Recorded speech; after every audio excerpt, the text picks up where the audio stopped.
E no compromisso que a gente tem feito aqui, como eu disse, inegociável, inabalável, de não perder o senso de urgência que representa o maior esquema de pilhagem, de roubo institucionalizado, de silêncio cúmplice das autoridades em torno da nossa Previdência Social, seguimos aqui falando dos milhões de aposentados que já pediram reembolso pelos descontos indevidos, fraudulentos, ali nas suas contas do INSS. Mas olha, a cúpula do Ministério Público Federal tem questionado essa conduta, pois seria um absurdo as próprias vítimas serem as responsáveis por correr atrás do ressarcimento. Sim, velhinhos analógicos tendo que correr atrás do próprio dinheiro. Segundo os procuradores do Ministério Público Federal, pessoal, e aqui eu abro aspas, tá? O INSS sabe precisamente quem são as pessoas que foram lesadas, fecha aspas, e é responsabilidade da instituição reembolsar os aposentados e pensionistas lesados por esse escândalo. Não poderia ser diferente? De vez em quando nessa república, mano, parece que temos que reafirmar o óbvio, né? Exatamente, Marinho. A gente já tinha comentado a respeito disso aqui no Morning Show, né? Sobre como, no fim das contas, esse esquema criado pelo governo federal para atender os aposentados e pensionistas que foram vítimas de roubo, na verdade, consistia numa grande inversão de valores.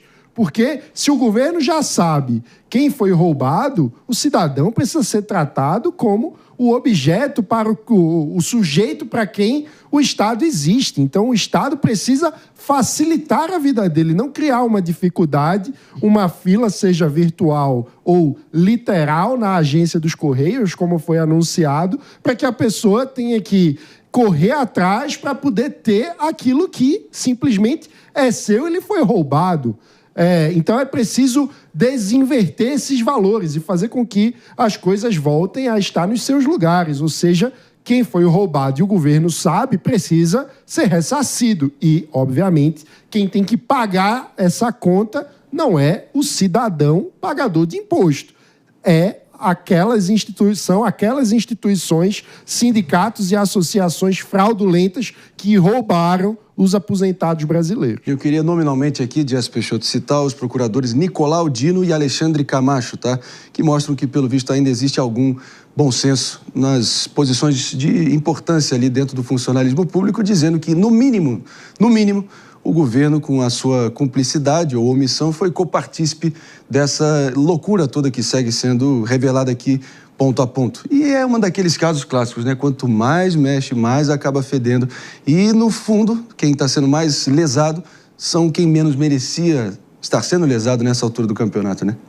Com certeza, André. Agora resta saber se os procuradores vão sofrer algum tipo de sanção ou realmente problema por falarem em entrevista nada mais, nada menos do que uma simples verdade. O Estado tem, sim, responsabilidade solidária aí em relação a todo esse caso, até porque o INSS não nasce do além, ele também compõe o corpo do governo. Então, a partir do momento em que a gente olha para isso, o que a gente precisa entender? A gente precisa entender que, de fato, o Estado é muito importante, mesmo para olhar para aqueles que foram lesados. Eu não posso depender da vítima ter a percepção, ou da vítima ter o celular, ou da vítima ter o telefone para fazer esse contato. Eu preciso, de fato, cumprir o meu dever moral como Estado. Qual que é? Ressarcir, dar de volta aquilo que foi tomado, e eu tenho ciência que participei, tendo em vista que nós estamos falando aí da composição do Estado de um órgão que é estatal, tendo em vista isso, participei e eu devo realmente ressarcir aquelas pessoas,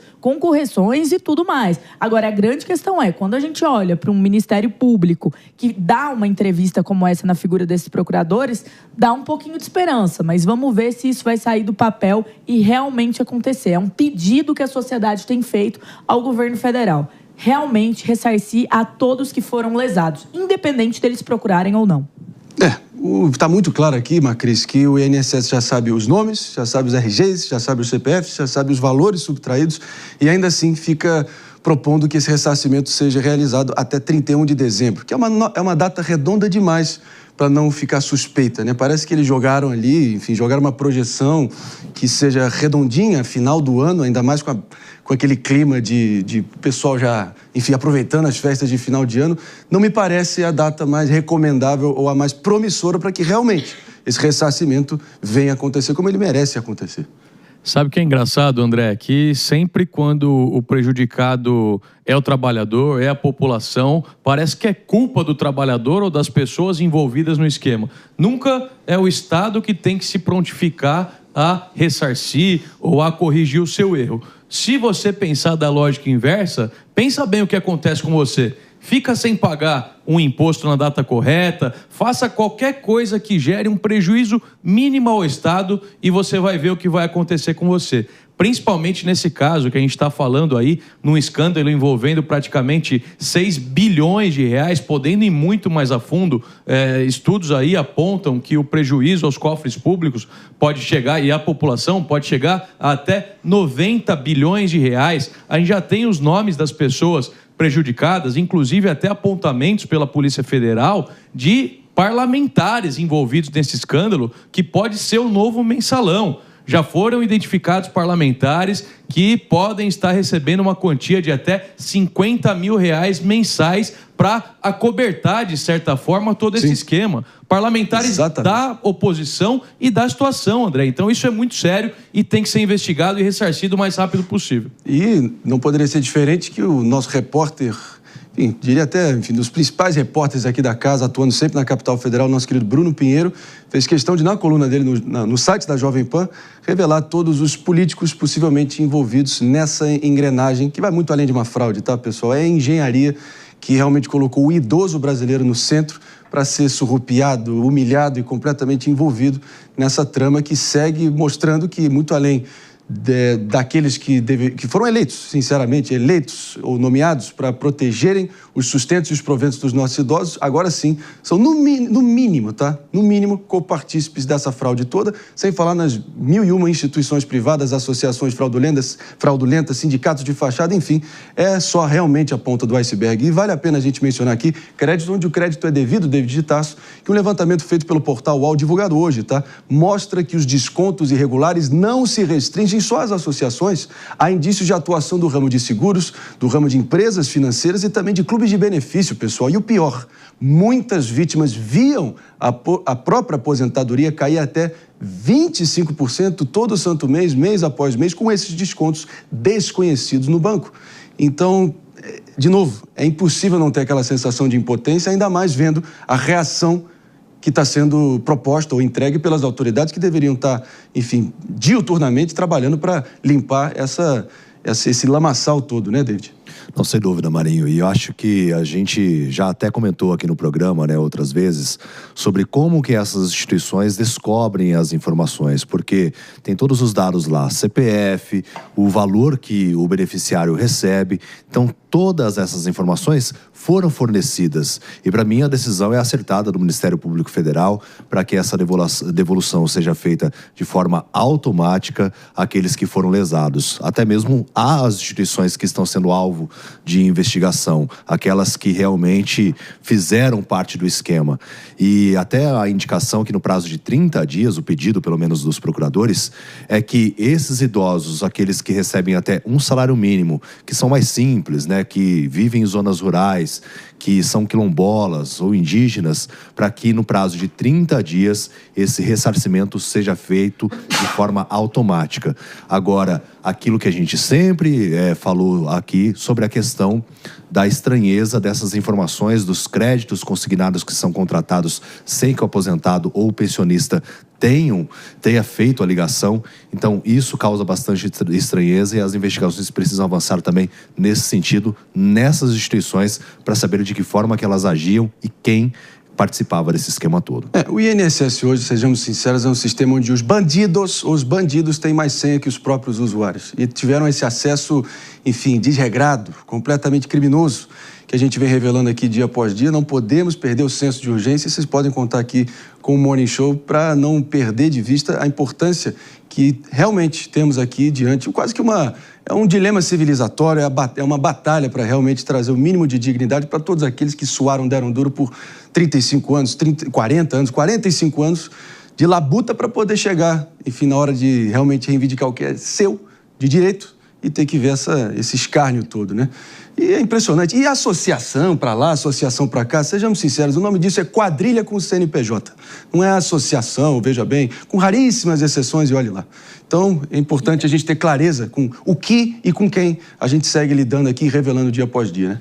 E a realidade é que está se expandindo, né? As investigações estão mostrando aí o envolvimento cada vez maior de novos grupos, como, por exemplo, empresas que são do setor de seguros, Exatamente. Empresas que são do setor bancário, empresas que são de áreas diferentes. Então, está saindo do escopo das associações ali, dos ditos sindicatos, e está se expandindo. E fica muito evidente que existe uma situação em que esses grupos lucraram sem anuência, sem o consentimento e fizeram esses descontos.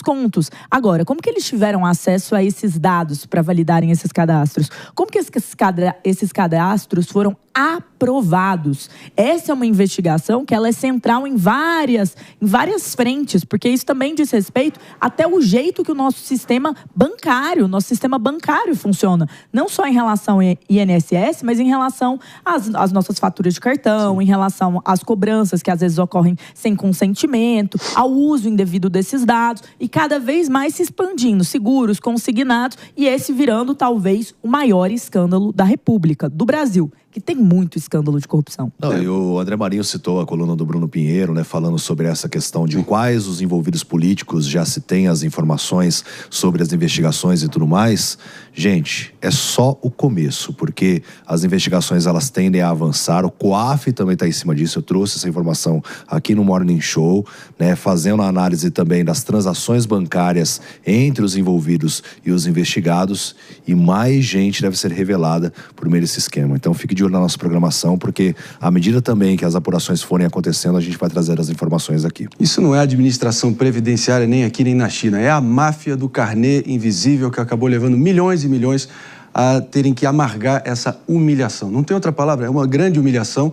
E quando nós vemos que muito além da nossa administração previdenciária, Mano Ferreira, que deveria ser acima de qualquer coisa, primeiro, acima de qualquer suspeita e acima de qualquer coisa técnica ao extremo, a gente vê que, na verdade, se tornou quase que ali uma várzea completa, uma bandidagem institucionalizada. Então, uma coisa é certa, aqui a gente não vai tirar o olho da bola, o olho do que realmente importa, e não tem rabo preso de ninguém aqui para realmente revelar todos aqueles que, se uma vez provados, estarem envolvidos nessa trama toda, nesse escândalo todo, que queimem no mármore do inferno, sinceramente. Esse é o nosso compromisso com vocês aqui. Muita precisão na apuração é o que vocês podem aguardar de nós aqui nos próximos capítulos, pessoal. Mano, breve comentário, a gente segue adiante. Exato. Precisamos seguir o rastro do dinheiro. O dinheiro que foi roubado dos aposentados não parou na conta bancária dos sindicatos e das associações. Então, para onde foi esse dinheiro? Quem são as pessoas envolvidas na destinação dessa roubalheira? É isso que a gente precisa que as autoridades investiguem. Como adiantou o Bruno Pinheiro, o careca do INSS foi visto não apenas em gabinete de senador, mas até na residência do senador. Podemos dar o nome dele aqui, que está na coluna do Bruno Pinheiro, Weverton Rocha, do PDT. Ele ainda não é formalmente investigado pela Polícia Federal, mas já há essa informação. Não à toa, o mesmo partido do ministro da Previdência, Carlos Lupe, e do atual ministro, Volney Queiroz. Enquanto isso, o governo segue prometendo análise técnica, extrato simplificado, realmente ali um acesso muito mais resumido e fácil ali para todos os pensionistas, mas o que a gente vê, sinceramente, é cada vez um rabo preso ao extremo sendo revelado, e a gente, com certeza, vai ficar aqui em cima do lance para trazer com vocês, com precisão, todo mundo que está envolvido nesse escândalo de proporções bíblicas, sinceramente, e ao aposentado, o idoso brasileiro sendo o pivô dessa loucura toda. Agora,